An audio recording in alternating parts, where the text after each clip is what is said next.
mematikan rezeki. Ya bagi saya tetap begitu sih. Ya pro kontra itu ada kan. Ketika kita dijajah Belanda juga begitu kan. Ya kan ketika kita dijajah Belanda ada yang pro Belanda, ada yang pro ke Indonesia. Nah begitu juga dengan hal ini gitu. Ada yang pro ke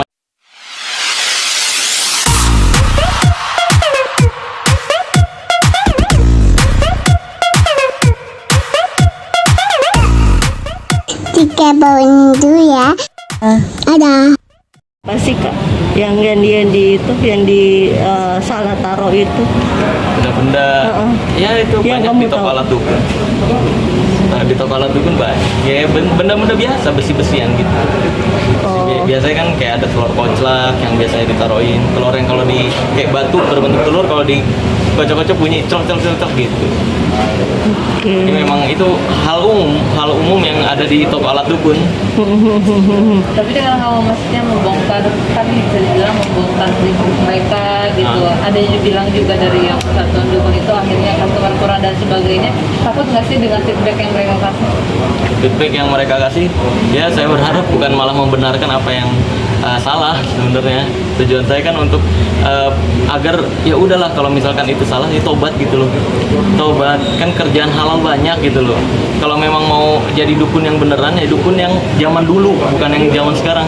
Tahu nggak dukun yang zaman dulu itu adalah dukun-dukun pengobat tradisional kayak dukun beranak, dukun pijit, dukun ya banyak lagi, dukun totok saraf, dukun gigi ya kan ada.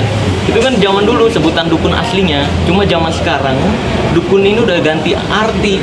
Jadi seolah-olah orang yang sok tahu tentang hal goib. Seolah-olah orang yang bisa ngelihat jin. Orang sakit dibilangnya disantet. Orang putus cinta dibilangnya dipelet. Yang kayak gini ini yang saya bahas. Makanya dukun yang saya maksud itu bukan pengobat tradisional, tapi dukun yang sok tahu tentang hal goib. Itu udah berkali-kali saya jelaskan di channel YouTube saya gitu. Cuma ya memang ada aja orang-orang yang menggoreng seolah-olah yang saya bahas ini pengobat tradisional gitu. Ya biarkan aja lah. Ya itu mungkin ujian kesabaran juga untuk saya sih. Kak, tanggapanmu sendiri seperti apa? Banyak orang yang pro juga ke kamu, tapi banyak juga dukun-dukun yang berkata mematikan rezeki. Ya bagi saya tetap begitu sih. Ya pro kontra itu ada kan. Ketika kita dijajah Belanda juga begitu kan. Ya kan ketika kita dijajah Belanda ada yang pro Belanda, ada yang pro ke Indonesia. Nah begitu juga dengan hal ini gitu. Ada yang pro ke masyarakat, ada yang pro ke dukun. Nah alhamdulillah saya ingin menunjukkan ke Allah Azza wa Jalla bahwa saya berpihak ke Allah. Saya berpihak ke masyarakat, bukan berpihak ke hal-hal yang sok-sok tahu tentang hal goib semacam itu gitu. Karena memang dalam semua agama kan perdukunan dilarang, tapi percaya hal goib wajib. Maka dari itu beda. Hal goib itu ya percaya Tuhan, surga, neraka, malaikat, sihir, jin dan sebagainya. Itu nggak bisa kita bantah. Hal goib itu ada. Tapi ingat, semua agama juga melarang keras untuk percaya perdukunan. Kamar abang kan sebelumnya sempat bilang abang belajar ilmu dari Sunda, Aceh. Iya. Itu Santet gitu. santet. Itu saya belajar. kenapa itu awal kamu belajar itu dan Iya. berapa lama sih? Ya, karena saya pengen tahu sebenarnya apa sih yang dimaksud santet itu gitu. Apakah sama dengan sihir? Dan ternyata tidak sama. Jadi makanya ketika saya bilang santet itu yang metode goib tidak ada, bukan berarti saya bilang sihir itu tidak ada, bukan. Karena saya membedakan antara santet dan sihir. Saya mempelajari santet, metode santet itu dari berbagai wilayah gitu. Bukan hanya satu wilayah. Jadi ada teman saya yang di Aceh yang juga belajar rahasia perdukunan. Saya tanya perdukunan di sana gimana metode santetnya. Ada yang di Banyuwangi saya tanya juga. Ada yang di Jawa saya tanya juga gitu. Jadi memang saya mencari atau mempelajari sesuatu nggak pernah dari satu sumber. Selalu dari banyak sumber gitu. Berarti kamu sama sekali nggak takut ya sama yang namanya santet, dan kamu kan sudah beberapa ada ancaman kan yang bapak kamu itu sama sekali Oh, iya. bodoh amat gitu. Kalau ada yang ngancem, sorry itu saya yang ancaman pakai foto saya itu metode santet tingkat anak-anak. Iya, masa punya sertifikasi tapi pakainya metode santet anak-anak. Tapi sejauh ini mungkin udah ada pernah nggak sih kayak ancaman? Santet, Itu udah lama banget yang kayak gitu tuh. Banyak bahkan di live streaming saya tuh ya. Saya kan dulu dulu ada kontrak kerja sama dengan aplikasi live streaming, sering banget tuh yang nantang-nantang gitu. Kalau nggak percaya sini bagi fotonya, ya saya bagi fotonya. Minta tanggal lahir saya kasih, minta nama asli saya kasih. Ya makanya ketika kemarin banyak yang ngetek tuh, bang ini disantet kayak gimana nih, saya mau bilang ke orangnya, lain kali kalau mau nyantet bilang-bilang biar saya kasih foto yang gayanya bagus gitu. Kita begini di screenshot yang kayak gini gitu, atau pas begini nanti saya foto, butuh persyaratan apa, saya yang keluar duit deh, santet saya dong, ditunggu. Ancaman yang laporan di Blitar, kamu menanggapinya seperti apa? Ya ikutin proses hukumnya aja, gitu aja sih. Kalau memang diproses ya, kalau mau dilanjutkan ya ayo proses hukum aja. Karena ya awalnya memang saya juga nggak mau masuk ke ranah hukum karena tujuan saya edukasi kan. Saya juga awalnya nggak tega, tapi kalau pihak sana yang memang ngotot mau masuk ke ranah hukum, ya ayo buktikan di ranah hukum gitu. Katanya mereka mau ada upaya berdamai sama kamu. Tanggapan kamu seperti apa, Kak Marcel? Upaya berdamai ya saya welcome, asal mau jujur aja, jangan mau bodohi masyarakat. Kan dari awal gitu, dari awal saya nggak pernah tuh memusuhi A, B, C. Saya nggak pernah tuh ngejek pribadi A, B, C. Sumpah demi Allah Azza wa Jalla, saya nggak pernah mengejek pribadi. Yang saya bahas itu apa yang dia lakukan yang menurut saya salah. Penggunaan trik untuk pengobatan, ya kan, terus berbayar lagi gitu, terus konsultasi aja berbayar lebih mahal ke dokter daripada dokter gitu. Nah ini yang saya bahas gitu. Atau yang orang-orang yang sok tahu tentang hal goib, kayak orang sakit mah dibilangnya wah disantet, orang usus buntu dibilangnya wah ini dikirimin gitu, yang perutnya melendung kan.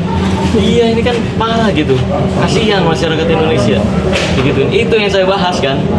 Kalau untuk yang apa, ada kan di sana fitnah-fitnahannya gitu, seolah-olah saya menghinanya tuh pengobat tradisional, kayak padahal apa tuh kayak tolak syaraf, dukun bayi.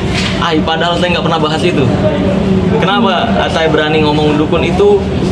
Cuma ada dua, kalau nggak nipu ya cabul gitu kan. Iya. Kata saya kan, ya karena di channel saya itu penonton saya itu nanyanya tuh, bang gimana dukun santet, bang gimana dukun pelet, bang gimana dukun yang ngirimin benda, bang gimana dukun yang bisa ngelihat hal goib dan sebagainya. Nggak pernah ada yang nanya dukun bayi gimana, dukun pijit gimana. Nah daripada saya ngejelasin dukun santet, dukun pelet, dukun yang bisa melihat hal goib, dukun yang bisa ngirim-ngirim, kan kepanjangan. Iya kan, makanya saya selalu bilang dukun itu cuma ada dua, kalau nggak nipu ya cabul. Yang sok tahu tentang hal goib maksud saya itu. Nah, tapi ada beberapa oknum yang bilang nggak semua dukun begitu kok. Dukun yang sok tahu tentang hal goib semuanya begitu. Silahkan buktikan kalau memang beneran tahu hal goib. Bisa ngirim santet dong. Kalau emang jobnya sepi, pakai penglaris. Gitu dong. Malah lapor polisi. Aduh. Tapi dari Kak Marcel sendiri udah mengedukasi lewat YouTube itu udah dari kapan? Mengedukasi pertama saya bongkar itu tentang bulu perindu, dan itu pro kontranya luar biasa banget dulu tahun 2016. Iya, tentang bulu perindu yang dipercaya masyarakat Indonesia banyak yang bilang bisa untuk pelet, bisa untuk menarik lawan jenis. Padahal itu rumput kering. Saya udah bahas rumput kering 5.000 seplastik di toko alat dukun. Seplastik kecil gitu 5.000 isinya banyak. Dijual sama dukun 2 helai 300.000, bilangnya jimat. Padahal penjualan jimat atau benda-benda yang diyakini sakti di Indonesia dilarang.